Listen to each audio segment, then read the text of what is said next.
Hello friends, welcome to study stage. तो आज की इस वीडियो में हम लोग विलोपन विधि और प्रतिस्थापन विधि से समीकरण हल करना सीखेंगे।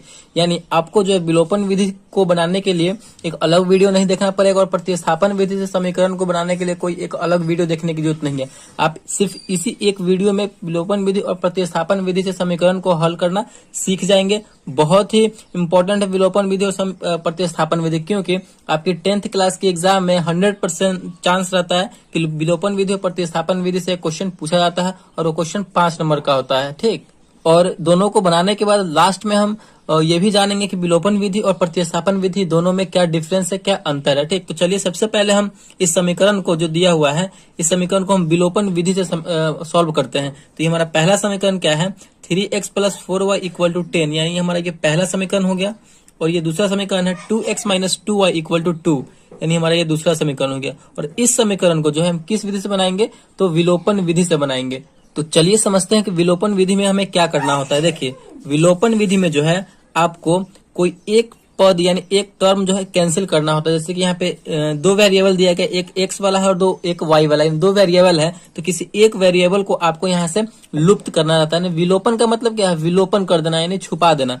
तो हमें यहाँ से कैंसिल करना रहता है किसी एक वेरिएबल को, या आप x को कीजिए या फिर y को कीजिए। ठीक, कैंसिल आउट करना होता है। तो हम कैसे करेंगे, यहाँ पे 3x है, नीचे में 2x है, इसमें y वाले में 4y है और नीचे में 2y है। तो हमें कैंसिल आउट करने के लिए एक मतलब समीकरण जो वेरिएबल है वो सेम होना चाहिए। यानी यहाँ पे 3x है तो यहाँ भी 3x होना चाहिए कैंसिल करने के लिए। अगर इसमें 4y है, इसको कैंसिल करना y वाले को, तो यहाँ 4y है ना, तो यहाँ भी हमें 4y करना होगा। मतलब इस टाइप से हमें करना है। तो आप x और y दोनों में से किसी एक वेरिएबल को कैंसिल कर सकते हैं। तो चलिए हम यहाँ पे x वाले टर्म को कैंसिल करते हैं। देखिए यहाँ पे 3x है, यहाँ पे 2x, दोनों तो सेम है नहीं। तो हमें सेम करने के लिए क्या करना होगा कि जो ये वाला नंबर है इसको हम ऊपर में गुना कर देंगे और इसी नंबर से हम नीचे में गुना कर देंगे, तो दोनों सेम हो जाएगा। 3 से हम नीचे वाले पूरी समीकरण 2 में करेंगे तो 3 दूना 6x हो जाएगा, फिर पूरे में हो जाएगा। फिर 2 से करेंगे तो 3 में करेंगे तो 2 3 6, यानी हमारा ये यहाँ पे सेम हो जा रहा है। तो कैसे कर देंगे, इस 2 से हम समीकरण 1 में 2 से गुना कर देंगे और समीकरण 2 में हम 3 से गुना कर देंगे। आप समझ रहे हैं ना, बस इसी टाइप से आपको करना है। मतलब आपको ध्यान से समझते चलना है। तो गुना करेंगे तो समीकरण 1 में जो है ये 2 से पूरा में गुना हो जाएगा। तो गुना कीजिए, हमारा नया समीकरण बन जाएगा 3 दूना 6x प्लस है तो प्लस, फिर 2 से 4 में करेंगे तो 4 दूना 8y = 10 में 2 से करेंगे तो 10 दूना 20। हमारा ये समीकरण तीसरा बन गया, हमारा ये नया समीकरण बन गया। फिर 3 से इस पूरी समीकरण में होगा तो 3 दूना 6x, माइनस है तो माइनस, फिर 3 में 2 से करेंगे 3 दूना 6y, फिर = 3 में 2 से करेंगे तो 3 दूना 6। ये हमारा चौथा समीकरण हो गया, नया समीकरण बन गया। अब हम यहाँ पे देखिए एक टर्म बिल्कुल सेम हो गया, यानी वेरिएबल सेम है। 6x ऊपर भी है और 6x नीचे भी है, तो दोनों यहाँ पे कैंसिल हो जाएगा। तो चलिए यहाँ पे हम कैंसिल करते हैं। तो 6x प्लस में ऊपर भी और 6x नीचे में प्लस में है, तो इसको हम घटाएंगे तभी ना कैंसिल होगा। मतलब 6x में से 6x अगर घटेगा तो यहाँ पे 0 हो जाएगा, यहाँ पे कट जाएगा। तो यहाँ पे जैसे हम आप एग्जाम में लिखेंगे 10th क्लास के एग्जाम में, बोर्ड एग्जाम में, बिल्कुल उसी प्रकार हम बनाएंगे और जिससे कि आपको 5 में 5 नंबर मिल सके। तो यहाँ पे हम लिखेंगे समीकरण 3 और 4 को घटाने पर, समीकरण 3 और 4 को यहाँ पे हम घटाएंगे तो घटाइए 6x + 8y = 20 है हमारा तीसरा। चौथा है 6x - 6y = 6 है। तो इसे हम घटाएंगे, घटाइए। 6x प्लस में है और नीचे हम घटा रहे हैं तो माइनस का चिन्ह लगेगा, तो 6x यहाँ पे माइनस में हो गया, तो यहाँ पे ये कैंसिल हो जाएगा क्योंकि बराबर में कैंसिल हो जाएगा। देखिए नीचे वाले चिन्ह को हमेशा आपको देखते चलना है। आप यहाँ पे माइनस का चिन्ह हम क्या कर रहे हैं, तो घटा रहे हैं। तो माइनस यहाँ पहले से है, ऊपर वाले को नहीं देखना है, इसको देखना है। तो माइनस यहाँ पहले से है और हम माइनस कर रहे हैं, तो माइनस और माइनस मिलकर क्या होता है, तो प्लस होता है। तो अब हमारा ये दोनों जुड़ जाएगा, ऊपर वाला भी हमारा प्लस में हो गया, नीचे वाला भी हमारा प्लस में हो गया। ठीक, तो 8 और 6 को जोड़ेंगे तो हमारा हो जाएगा 14, y है तो y, घटा रहे हैं तो घटाइए। यहाँ पे प्लस का यहाँ पे चिन्ह है, माइनस है तो माइनस प्लस मिलकर होता है माइनस, तो घटाइए। 20 में से 6 जाएगा तो यहाँ पे हमारा बचेगा 14। तो y बराबर, y के वैल्यू निकालने के लिए क्या करना होगा, y को अकेला रखना होगा। तो y बराबर 14 तो अपने जगह पे है। अब 14 को गुना में है, बराबर को उधर जाएगा तो भाग में आ जाएगा, तो बट्टे में 14, 14/14 यानी 1। यानी हमारा जो है यहाँ पे y का वैल्यू निकल के चला आया, y = कितना आ गया, तो 1 आ गया। इस प्रकार हमारा y का वैल्यू निकल के आ गया। अब हम इसी y की मदद से समीकरण 1 में या फिर समीकरण 2 में y का वैल्यू रख देंगे तो हमारा x का वैल्यू भी निकल कर चला आएगा। तो चलिए हम समीकरण 1 में आप या फिर 2 में किसी में भी रख सकते हैं। तो समीकरण 1 में हम इस y का वैल्यू रखते हैं। तो चलिए हम समीकरण 1 में एक y का वैल्यू रखते हैं। y का हमारा मान निकल के आया है। तो यहाँ पे हम कैसे लिखेंगे, बजाबते से लिखेंगे समीकरण 1 में y का मान रखने पर। अगर आप इस प्रकार लिख के बनाएंगे तो बोर्ड में आपको बहुत ही अच्छे नंबर प्राप्त होंगे रखने पर।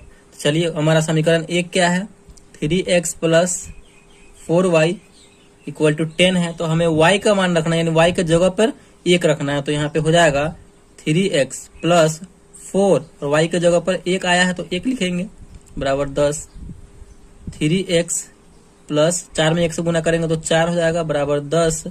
तो 3x बराबर क्या हो जाएगा, 4 प्लस में है, बराबर के उधर जाएगा तो माइनस में हो जाएगा। 10 तो अपने जगह पर है, ये ना उधर जा रहा है, तो प्लस है तो माइनस हो जाएगा, माइनस यहाँ पे 4 हो जाएगा।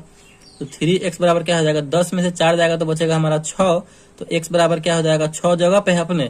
अब 3x को हम उधर भेज रहे हैं, यानी गुना में है, बराबर को हो जाएगा तो भाग में आ जाएगा, यानी 6/2। ये कटेगा तो कितनी बार में यहाँ पे, सॉरी 6/3 है, 3 है यहाँ पे, तो 3 आ जाएगा। तो 3 दूना 6 यानी 2, यानी हमारा फाइनली जो है x का मान आ गया 2, y का मान आ गया 1। तो विलोपन विधि से जो है फाइनली हमारा आंसर कितना आ चुका है, तो x बराबर 2 और y बराबर 1 हमारा फाइनल आंसर आ चुका है यहाँ पे। तो आई होप आपको विलोपन विधि बहुत अच्छे तरीके से समझ में आ गया होगा। तो हमें विलोपन विधि में करना क्या होता है कि आपको एक टर्म को, यानी एक वेरिएबल को आप x को कैंसिल आउट कर सकते हैं या फिर y को कैंसिल आउट कर सकते हैं। अगर हमें y को करना होता तो यहाँ पे हम क्या करते कि इसमें y वाले में, ऊपर वाले में 2 से गुना कर देते तो ये मिलकर हो जाता 4 दूना 8, और नीचे वाले समीकरण 2 में हम 4 से गुना कर देते, तो 2 में 4 से करते तो 8, हमारा ये दोनों बराबर हो जाता 8, तो इसको हम कैंसिल आउट कर सकते थे। आप x को कर सकते हैं या फिर y को कर सकते हैं। तो यही करना होता है हमें विलोपन विधि, यानी एक को विलुप्त करना होता है, छुपाना होता है। इसका नाम एलिमिनेशन मेथड है या फिर लुप्तीकरण विधि भी है। तो आई होप आपको विलोपन विधि से समीकरण को सॉल्व करना आ गया होगा। चलिए अब हम समझते हैं यहाँ पे प्रतिस्थापन विधि से समीकरण को हल करना। तो इसी क्वेश्चन को जो है हम प्रतिस्थापन विधि से सॉल्व करेंगे। 3x प्लस 4y बराबर 10 और 2x माइनस 2y बराबर 2। तो इसी समीकरण को हम प्रतिस्थापन विधि से सॉल्व करके देखते हैं कि हमारा वो वैल्यू सेम आता है कि नहीं x और y का। तो चलिए सॉल्व करते हैं। तो हमारा पे वही समीकरण है जिस समीकरण से हमने विलोपन विधि से सॉल्व किया है इसको। तो चलिए इसी समीकरण को प्रतिस्थापन विधि से सॉल्व करते हैं। 3x प्लस 4y बराबर 10 यानी समीकरण 1 हो गया। 2x माइनस 2y बराबर 2 यानी हमारा समीकरण 2 हो गया। तो विलोपन विधि में हमारा क्या था कि एक पद को हमें कैंसिल आउट करना होता था, यानी छुपाना होता था, ठीक। लेकिन प्रतिस्थापन विधि में वैसा नहीं है। प्रतिस्थापन विधि में क्या है कि हमें कोई एक पद, यानी कोई एक वेरिएबल का जो मान निकाल करके उस दूसरे वाले इक्वेशन में रखना है। जैसे कि अगर हम इस समीकरण 1 का जो है x का वैल्यू निकालते हैं तो इसी x के वैल्यू को हमें समीकरण 2 में प्रतिस्थापित करना है, वही हमारा प्रतिस्थापन विधि हुआ, ठीक। अगर आप y का निकालते हैं समीकरण 1 की मदद से तो इसी y का वैल्यू जो है जो निकाल के आएगा वही हमें समीकरण 2 में प्रतिस्थापित करना यानी रखना है, वही हमारा प्रतिस्थापन विधि हो गया। इंग्लिश में अगर हम बात करें तो इसे सब्स्टिट्यूशन मेथड हम कहते हैं। तो चलिए हम प्रतिस्थापन विधि से इस समीकरण को भी समझते हैं। तो चलिए आप जो है किसी एक का वैल्यू निकाल सकते हैं, x का या फिर y का। तो चलिए हम x का ही निकालते हैं। तो यहाँ पे हम समीकरण 1 को ले रहे हैं, तो यहाँ पे हम क्या लिखेंगे, समीकरण 1 से समीकरण 1 को लिए हैं। तो समीकरण 1 क्या है हमारा, 3x plus 4y equal to 10 है। अब इसी में से हम x का वैल्यू निकाल रहे हैं तो क्या करना होगा, हमें इस टर्म को अकेला छोड़ना होगा। तो 3x बराबर क्या हो जाएगा, हम 4y को उधर भेज रहे हैं तो 10 तो अपने जगह पे है, हम उसको भेज रहे हैं उधर, तो ये प्लस में है, उधर जाएगा तो माइनस में हो जाएगा 10 माइनस 4y। तो x का वैल्यू निकालने के लिए x को अकेला रखना होगा, तो 3 गुना में है, बराबर को उधर जाएगा तो भाग में हो जाएगा, तो हो जाएगा हमारा 10 माइनस 4y बटे में 3 आ जाएगा, ठीक। अब हमारा यहाँ पे x का वैल्यू यहाँ पे ये निकल के चला आया। अब इसी x के वैल्यू को हम समीकरण 2 में x के जगह पर पुट कर देंगे। तो हमें क्या लिखना होगा आगे, तो हमें यहाँ पे लिखना होगा समीकरण 2 में x का मान रखने पर। समीकरण 2 में हम इस x का मान रखेंगे। तो चलिए समीकरण 2 हमारा क्या है, 2x minus 2y equal to 2 है। अब इसी x के जगह पे हम ये वाला वैल्यू रखेंगे, ठीक, ये वाला मान रखेंगे।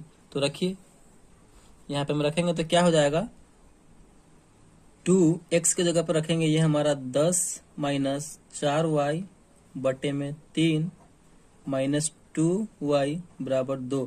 इसे हम सॉल्व कर देंगे तो यहाँ पे हमारा सिर्फ एक y वाला टर्म बच रहा है, तो हमारा y का वैल्यू यहाँ से निकल के चला आएगा। ठीक, इसी प्रकार आपको करना है, बस आप समझते चलिए कि किस टाइप से बन रहा है, किस तरीके से ये बन रहा है। ठीक, तो चलिए गुना कीजिए, यानी इस 2 से हम इस पूरे वाले में ऊपर वाले में गुना हो जाएगा, तो 10 में 2 से करेंगे तो 10 दूना 20 माइनस 4 दूना 8y बटे में 3 माइनस 2y बराबर 2। इस 2y के नीचे कुछ भी नहीं है, तो इसका मतलब क्या 1 है, तो हम 3 और 1 का एलसीएम लेंगे तो हमारा कितना होगा, 3 और 1 का एलसीएम तो 3 ही होगा। तो 3 1 का एलसीएम हो जाएगा हमारा 3, 3 से 3 कैंसिल हो जाएगा एक बार में, तो 20 माइनस 3 से 3 एक बार में कैंसिल होगा तो 8 कम 8 यानी 8y माइनस 3 दूना 6y बराबर 2। चलिए ये आपको समझ में आया, तो नहीं आया होगा तो कमेंट में बताइएगा, हम आपको कमेंट का रिप्लाई करके बता देंगे। चलिए यहाँ पे देखिए अब 20 माइनस 8y और माइनस 6y, तो माइनस 8y और माइनस 6y मिलकर कितना हो जाएगा, तो माइनस 14 हो जाएगा कि 8 और 14, और y है तो y, माइनस में था तो माइनस में लगा देंगे, बटे में 3 है तो 3 बराबर 2। ठीक, उसके बाद क्या होगा, उसके बाद देखिए इस 3 को हम उधर भेज देंगे, क्योंकि ये भाग में है, बराबर को उधर जाएगा तो गुना में हो जाएगा, तो 20 माइनस 14 y बराबर 2, और भाग में है, बराबर को हो जाएगा तो गुना में, तो 3 गुना हो जाएगा 6। तो यहाँ पे हम y का वैल्यू अब आराम से निकाल लेंगे, तो माइनस 14 y बराबर, इस संख्या वाले को संख्या वाले के साथ रखेंगे तो 20 इधर है, प्लस में है, बराबर को हो जाएगा तो माइनस में 6 अपने जगह पे है तो माइनस 20 हो जाएगा। तो यहाँ पे देखिए माइनस 14y बराबर क्या हो जाएगा, माइनस 14, क्योंकि 6 में से 20 घटे, कम में से ज्यादा घट रहा है, तो यहाँ पे माइनस में आंसर आएगा। तो माइनस इधर भी है, माइनस इधर भी है, बराबर के दोनों ओर माइनस है, तो माइनस माइनस कैंसिल हो जाएगा। तो यहाँ से हमारा y का वैल्यू निकल के चला आएगा, y बराबर, y का वैल्यू निकालने के लिए मैं y को अकेला रखना होगा, तो 14y है, तो y बराबर क्या हो जाएगा, 14 तो अपने जगह पर, इस 14 गुना में लगा हुआ है, बराबर के हो जाएगा तो भाग में हो जाएगा, 14 बटे 14 कितनी बार में कटेगा, 14 से भाग देंगे तो एक बार में कटेगा। तो यहाँ पे हमारा फाइनली जो है y का मान निकल के चला आया। तो y का मान जैसे ही निकल के आया है तो हम समीकरण 1 में, 2 में या फिर किसी में भी रख देंगे तो हमारा x का मान भी निकल के चला आएगा। ठीक, तो यहीं पे आपको सॉल्यूशन उसका बना के दे रहे हैं। समीकरण 1 में यहाँ पे लिख सकते हैं आप, समीकरण 1 में y का मान रखने पर, तो समीकरण 1 में हम y का मान रखें, समीकरण 1 है हमारा 3x प्लस 4y बराबर 10। आप किसी में भी रख सकते हैं, 1 में भी रख सकते हैं, 2 में भी रख सकते हैं। तो चलिए 3x प्लस 4, y की जगह पे क्या रखेंगे, 1 रखेंगे, क्योंकि y का मान हमारा 1 आया है, इक्वल टू 10।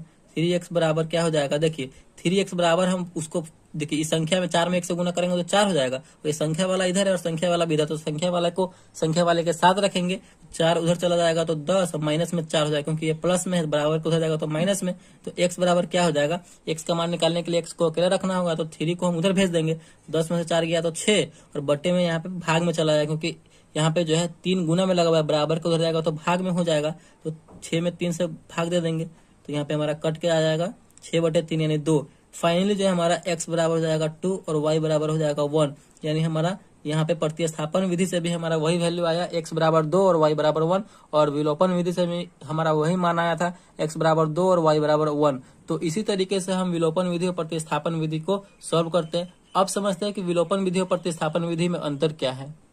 देखिए विलोपन विधि में क्या करना होता है कि विलोपन विधि में हमें एक पद को, यानी एक वेरिएबल को आपको विलुप्त करना रहता है, यानी छुपाना रहता है। विलोपन विधि का मतलब ही वही है, यानी एलिमिनेशन मेथड, यानी हम आप एक्स को कट कर दीजिए या फिर वाई को कट कर दीजिए, जो आपको मतलब, लेकिन दोनों सेम होना चाहिए। ठीक, और प्रतिस्थापन विधि में क्या होता है कि आपको किसी एक का वैल्यू निकाल करके, किसी एक या टर्म का, यानी एक्स का या फिर वाई का वैल्यू निकाल करके दूसरे समीकरण में प्रतिस्थापित करना, यानी उसका मान रखना, वही हमारा प्रतिस्थापन विधि हुआ। विलोपन विधि में आपको छुपाना है और प्रतिस्थापन विधि में आपको उसका मान उठा करके दूसरे समीकरण में प्रतिस्थापित करना है। बस यही डिफरेंस है प्रतिस्थापन विधि और विलोपन विधि में। एकदम 110% एग्जाम में पूछा ही जाता है, तो दोनों को अच्छे तरीके से आप समझ लीजिए। तो आई होप वीडियो आपको बहुत अच्छे तरीके से समझ में आ गया होगा और विलोपन विधि और प्रतिस्थापन विधि से समीकरण को हल करना सीख गए होंगे। तो वीडियो अगर आपको अच्छा लगा और पसंद आया तो प्लीज वीडियो को एक लाइक कीजिएगा, और चैनल पर नया है तो चैनल को सब्सक्राइब जरूर कीजिएगा।